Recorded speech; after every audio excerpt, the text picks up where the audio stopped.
Welcome, everyone. Today, my guest is Managing Editor James Kleimann to talk about the important role of independent mortgage banks in serving FHA borrowers, as well as the newest IMB to jump into joint ventures, New American Funding. First, here's a word from our sponsor.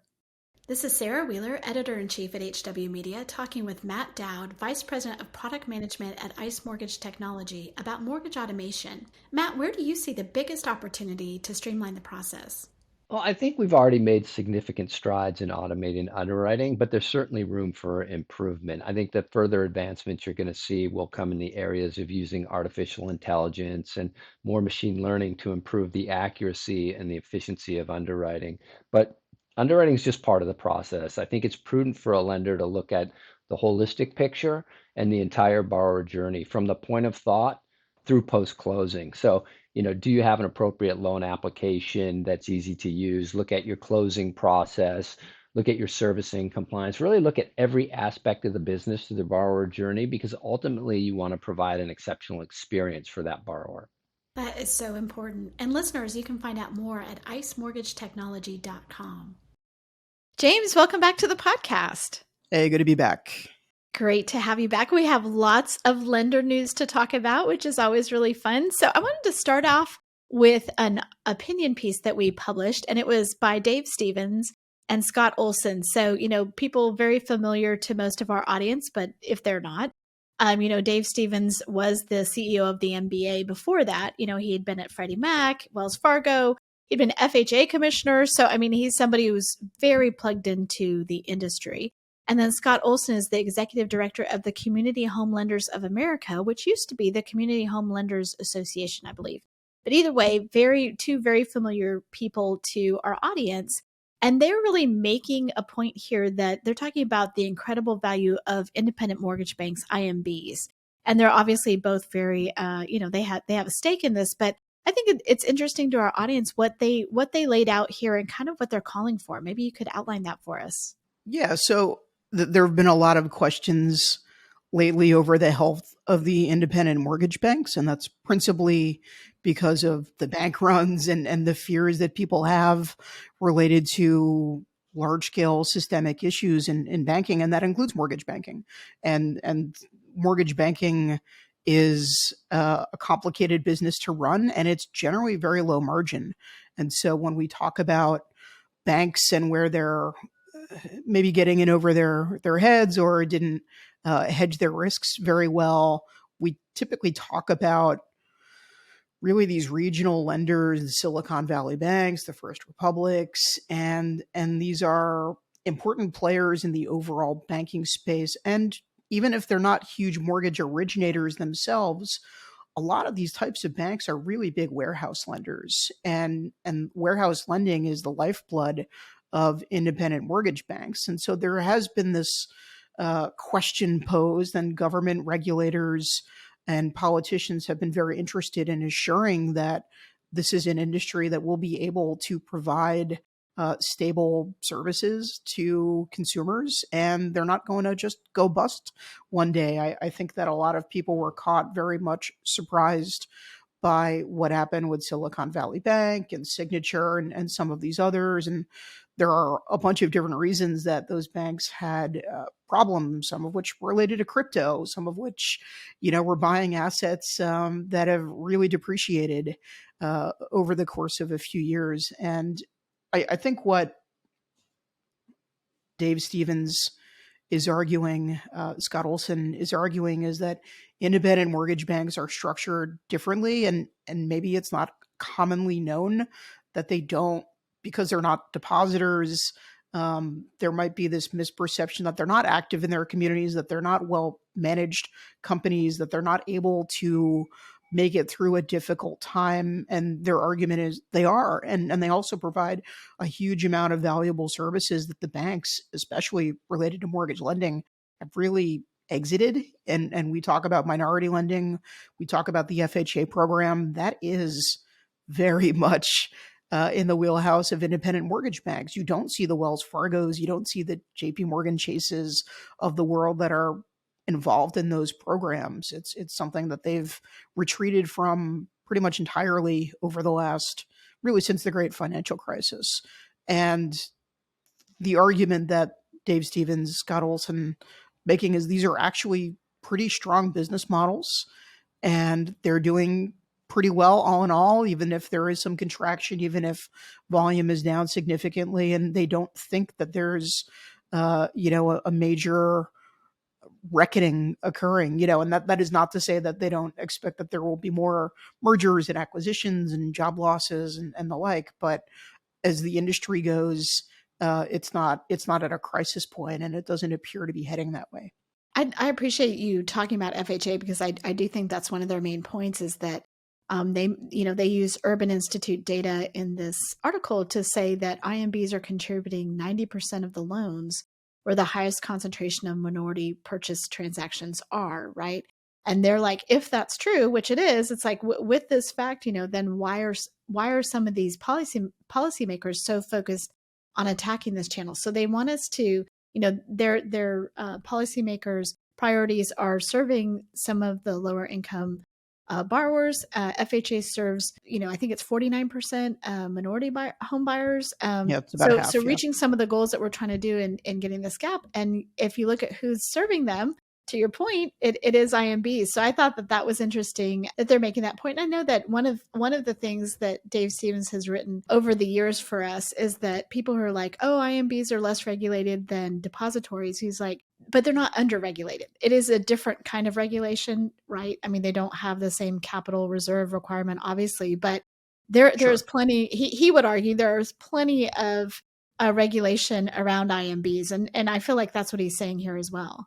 Yeah, and the other side of it is there are legitimate fears that some of these independent mortgage banks haven't managed their finances well enough. And wherever you are in any kind of business climate, if you go 4, 5, 6 quarters without making a profit, you're going to be in dire straits. And if you have more exposure to certain types of programs where there's a higher risk of default, and let's take Ginny, for instance. Yes, it's a government insured program, but the time in which you get repaid, the expense, the hassle going through the program, there are, I think you could say, improvements that could be made to those programs, and some companies may not be able to keep at it while they wait for the government to return their money should some loans go bad. So it's not like we're without risk here. There is certainly quite a bit of risk when the IMBs they don't have the dependence of a balance sheet, right? They sell their loans typically in a month, and some keep their MSRs, some don't, but these are businesses designed to do a task and to get rid of the loan pretty quickly. And in most cases, they go to the GSEs.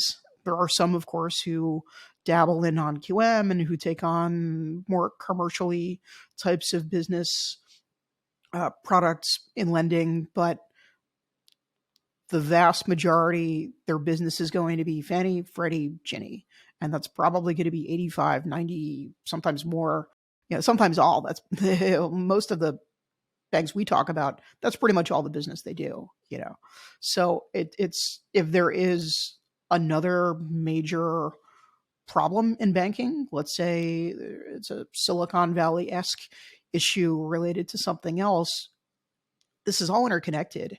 And if they're entirely reliant on warehouse lenders, but the warehouse lenders end up going belly up, or rates shoot up in the 8s and they stay there, I don't think it's going to happen, but these are risky industries. They're low margin, they're risky. And I would give a JP Morgan Chase a better chance of standing, after a couple bad economic quarters than a Loan Depot, right? Not to pick on Loan Depot, just as an example. I think one of the points that they make in this is that the IMBs are filling the gap left by the bigger banks when they by the depositories when they pulled back after the financial crisis, which you and I have talked about before. And the fact that, they can serve these borrowers because they have less credit overlays. I mean, that's what they're doing. They're serving these borrowers because they go lower on the FICO and they've got, they don't have the DTI overlay, even though they're still conforming with the program. they're submitting for, or that they're doing this under, it's different than the overlays that the banks have gotten. So I just think it's a really interesting part of our industry that is back and forth, right? And we have seen, you see how the depositories are in a better spot in some ways right now because they have deposits, right? I mean, the mortgage Yep. is not their own business, only business. To your point, like this is a tough business to make money in now more than ever. And, so you have depositories who have all these other ways to do it. They're doing car loans, they're doing, life insurance, they're doing who knows what, right? But, mortgage IMBs, this is it. And if you listen to the top bank executives at Wells Fargo, at JP Morgan Chase, they don't sound particularly interested in hanging around in mortgage. They will, because they still have a lot of clients that need mortgage services, already banking clients, whether they're, people who have a checking savings account, maybe they're private wealth clients, maybe they're, in another division at Wells Fargo or JP Morgan Chase, but they're not looking to serve a larger segment of the economy. They don't want that kind of risk. They're not interested. Jamie Dimon in particular has made quite a few statements over the years about the Ginnie program in particular and FHA lending and why it's not right for depository banks and how the risk far outweighs the reward in his view. And the banks are not going to be getting back into that space. There is no expectation that they're going to be filling that gap. They are, however, very cognizant of the administration's priorities, and they know that they do need to make an effort to reach minority borrowers. And if they don't, there will probably be some consequences. And so if you look at the agreements that Wells Fargo struck with the federal government, it was like a $4.3 billion settlement, right?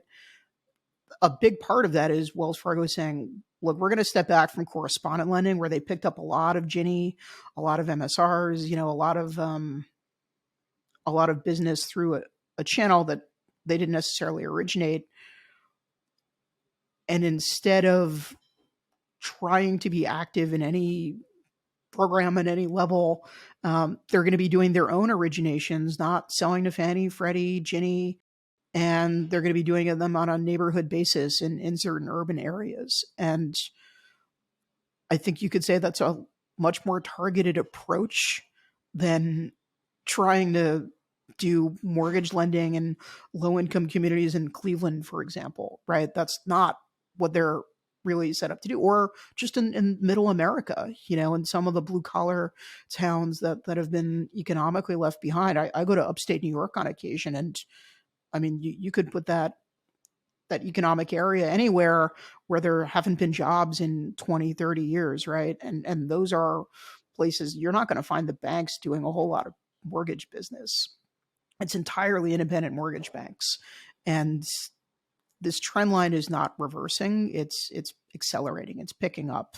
And if the government is serious about the FHA program and the VA program as well, really, they're going to have to work with independent mortgage banks on tweaking some of the rules. There have been a lot of complaints about Ginnie's capital requirements in particular. The FHA recently has cut MIP, which most people are happy about, but also say, hey, it didn't go far enough. You could have easily cut 50 basis points instead of, I think it was 30 that they did. And so it seems like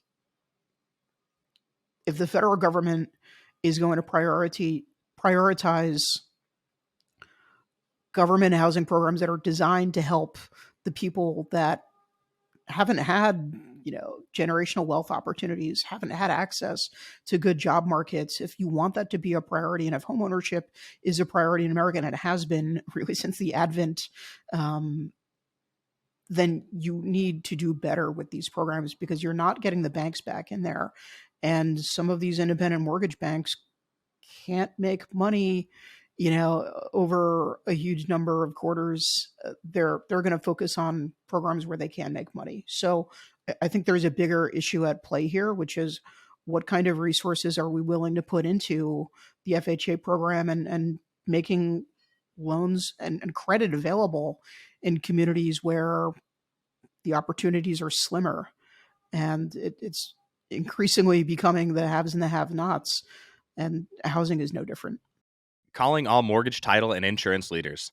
With interest rates shutting down your refinance business, your relationship with your real estate partners is more important than ever. HW Media wants to help you deepen relationships and find success in this competitive purchase market by inviting you to attend Gathering of Eagles. Real Trends Gathering of Eagles is the real estate industry's premier event, bringing together leaders from the most successful brokerages in the country. For the first time ever, this closed event is open to our full audience. Check out the show notes to find out more, or head over to realtrends.com to purchase your ticket today. I think that's a great point. And what resources, one of the things that Dave Stevens and Scott Olson talk about in this is like, they talk about the expansion of membership in the federal home loan bank system to give access to IMBs. And they're like, listen, this could significantly reduce liquidity risk concerns in the non-bank marketplace. So that's a resource right there that if they wanted to support this, they could make that happen. Yeah. And that's because they don't have the same credit overlays that the banks do, right? And so that's a major issue. And hopefully that gets resolved fairly soon. I think it would be great if we saw more IMBs that are not only active but prioritizing that kind of business. If you're already struggling with DTI and already struggling with student debt and medical debt and all kinds of issues, wages haven't really risen in a lot of America for quite some time. You need all the help you can get, and Fannie and Freddie haven't really changed the credit box all that much. And Ginnie and FHA programs or VA programs where when it's applicable, they need to be effective for people to get out of the rent cycle, right? How do you build wealth in America? In most cases, it starts with housing. That is so true. I was listening to NPR this morning, as I am wont to do, and they were interviewing a person who had just become a homeowner who is paying less on her mortgage than she was in her rent. And she's been, she has a great history of making her rent payments going back years, but trying to get over the DTI was just so hard because a lot of people make, their DTI for their rent, for their housing costs, even if it's not mortgage, is over the limit of what some government programs will do. But they've been making those payments all this time. They're just, they're cutting back on other areas. So interesting. We'll keep an eye on that. I also wanted to talk about another lending story, which is New American Funding, which we wrote a story, they're entering the joint venture space. So the JV space has been something you've covered a lot, your newsroom has covered, and it goes in and out of favor. Sometimes we see a lot of JV activity. Where are we right now in that cycle? Yeah, it's definitely been down, and you don't see a whole lot of new mortgage companies in general, right? I mean, it's a tough environment. Most independent mortgage banks lost money in the fourth quarter and definitely in the first quarter. The stats aren't out yet, but there's no way that they're doing great. And there's been a lot of consolidation. And so when you see such conditions, it's pretty unusual to see a lot of new joint ventures. And that's because any company needs resources. It needs money to get off the ground.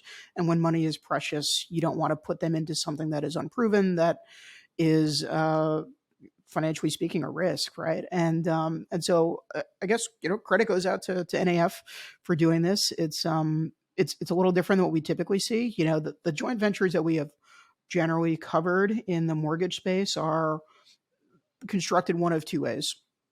One, it's a mortgage company and a home builder, and they have partnered up, usually like a smaller regional home builder, not a D.R. Horton or a Toll Brothers or anything like that. They have their own lending arms that are separate companies that are affiliated. Or, and this is the more common one, you'll see a real estate brokerage that will team up with an existing mortgage lender. And so I think the most prominent of these is Guaranteed Rate. They have so many. I can't even remember how many they have, but it's like probably a dozen. They have a big one with Compass. They have one with Anywhere. That's probably the best known. That's Guaranteed Rate Affinity. And they've been, in the top 30, 40 mortgage originators in America for many years. It is a well-established company. It is by most accounts a pretty well-run business. And what I've always found fascinating about these joint ventures is when we reported on this we did really a deep dive and tried to deconstruct how are they structured as businesses, how are they staffed, how are the leads generated, what's different about them and say a traditional mortgage business, a retail bank, for example.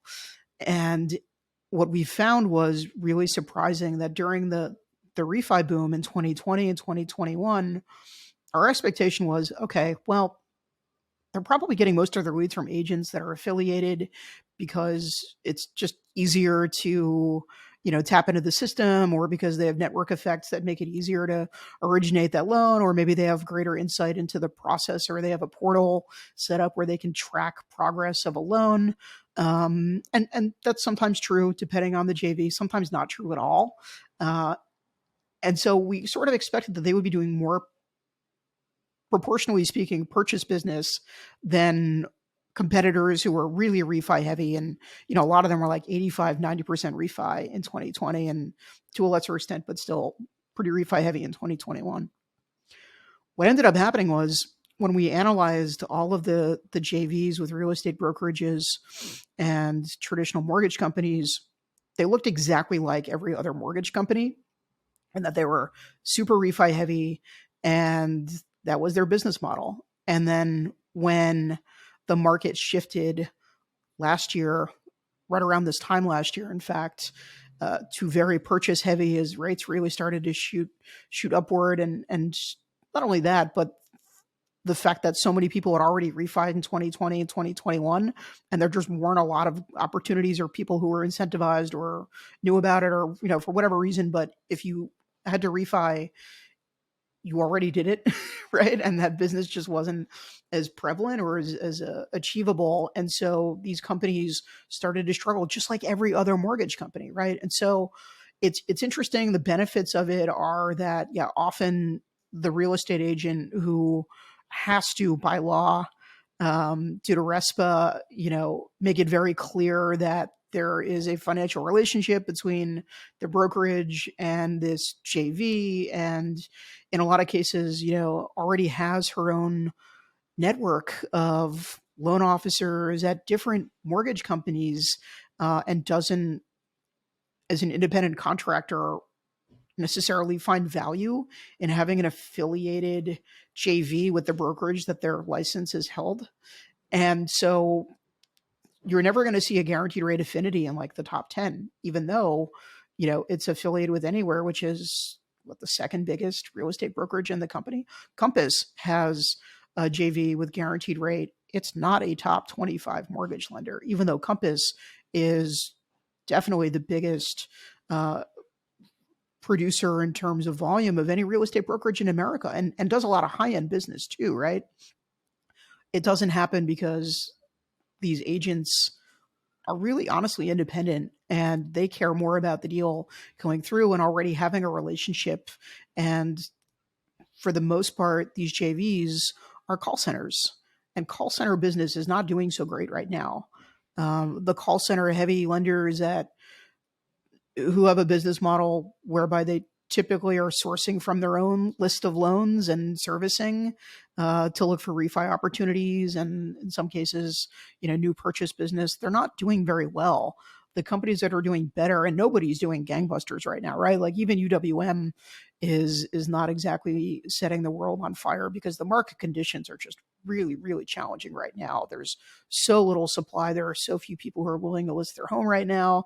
And IMBs don't usually get business with new construction.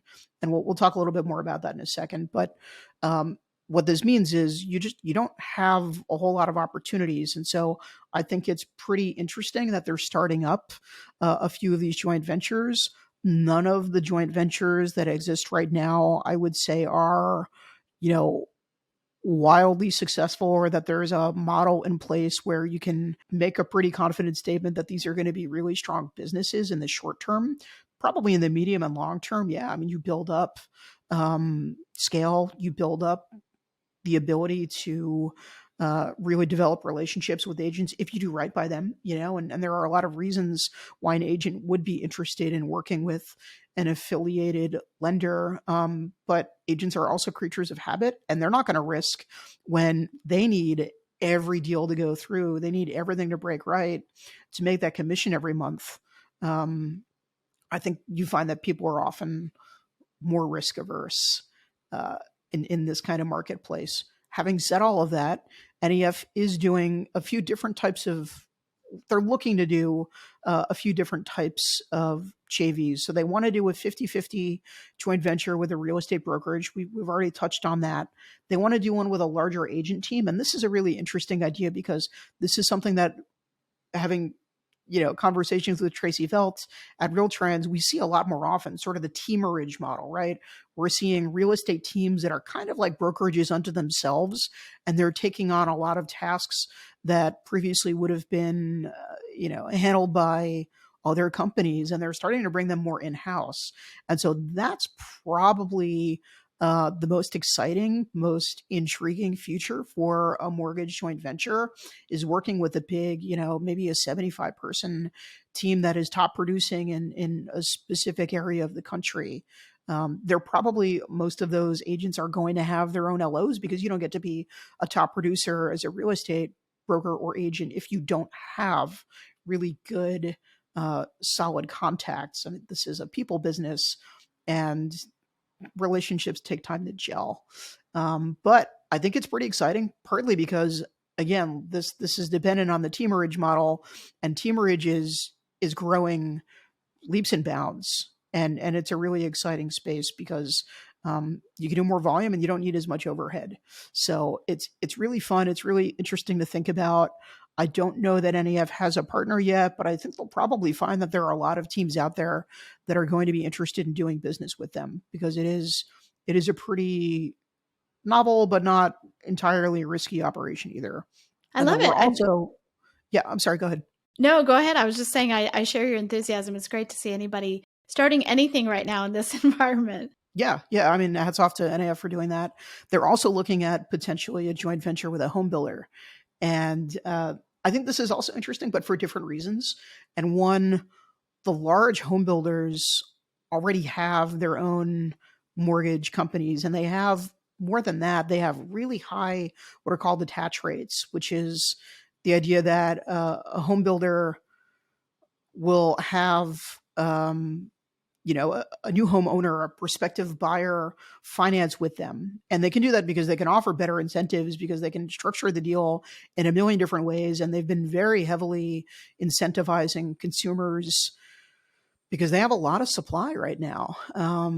We've already talked about how low existing home sales are, how low inventory trends are on the existing front. There are a lot of homes that are in the pipeline. There are so many deals to be had because it's the only game in town. I mean, in a lot of America, if you want to buy a house, you're either get into a huge bidding war for a brick colonial built in 2003 and it's priced at $740, and you might have to pay $760 for it, right? If you want the privilege of owning that house, or you go 15 miles on the outskirts of town and somewhere in Georgia or the Sun Belt, and you have your choice of 3 different styles from a couple different home builders, and you can really just decide who's going to give me the better deal, who's going to put me in this home. And so many of them are slashing rates pretty low. They're offering, exciting, interesting financing options. They're, working on higher end finishes for some to incentivize. This is where the money is right now because there just aren't any existing home sales. The problem for loan officers is because of those attach rates, you don't get much business. If you're the everyday loan officer at a guaranteed rate or a Loan Depot, or so you're a mortgage banker at Rocket, or even a broker, unless you're really working your own client base and you're working on the builder's side, it's tough to get that business because the home builder has so many more incentives they can offer to get that person to finance with them, right? It's like, have you bought a new car? The way they get you is the financing. They'll offer a great rate, a great incentive. Maybe not now because buying a new car is like absolutely crazy, almost as bad as the housing market right now. But that's their value. That's where they want to make money, is in the financing and not not even necessarily in the car itself. So it's kind of a fun space. For NAF, this means that they're probably going to be looking at smaller, more niche or more regionalized home builders that are not, these big publicly traded companies. And there are a bunch of other companies in the mortgage space that have done this too. Loan Depot, who I've mentioned a couple of times, they have a bunch of JVs with home builders. These are not big businesses, but the margins are pretty good. And if you are, let's say, in-house as an LO, it's also a good stepping stone. And some people who work at JVs do very well. One of the top 10 LOs in America is a guy who works at Guaranteed Rate Affinity. And, he's been one of the top producers for many years now. And in fact, this year he was, Brian Cohen is his name. Oh, okay. What's that? Oh, I thought it was Shant Benosian. No. Shant is number one and has been number one for quite some time. This is a guy named Brian Cohen. He's a Guaranteed Rate Affinity. And so he's doing new home sales. And in New York, that's a very different animal, right? Because new home sales in New York and Manhattan are going to be starting probably around like the 2.5-3 million mark. Right. So that's a different kettle of fish than, working with like a regional stick model home builder who's, building infill in, a former tobacco field in North Carolina, right? Like we're not talking about the same business at that stage, but certainly there are a lot of opportunities there if you go to a more regionalized model, if these home builders don't already have their own mortgage, affiliate. So it's interesting. It's also not something you see very often, as you mentioned, Sarah. This is something we saw pop up a lot in 2020 and 2021 when people had money and were willing to invest in building up these companies. Not as much now when, the industry is probably going to shed 40 to 50% of their staff. You just don't see a lot of companies that are hiring right now. UWM is really the only one. And as we've mentioned, UWM is, they're not laying people off in a technical sense, but they don't have as big a workforce as they did a year ago. Man, there's so much going on. Really glad that you and your team are looking at it. We're already out of time. That seemed really fast to me. Thank you so much for being on and talking about the different parts, especially the big lenders. I'm always interested in what's going on there, and I know our audiences as well. So James, thanks for joining us. Thanks for having me.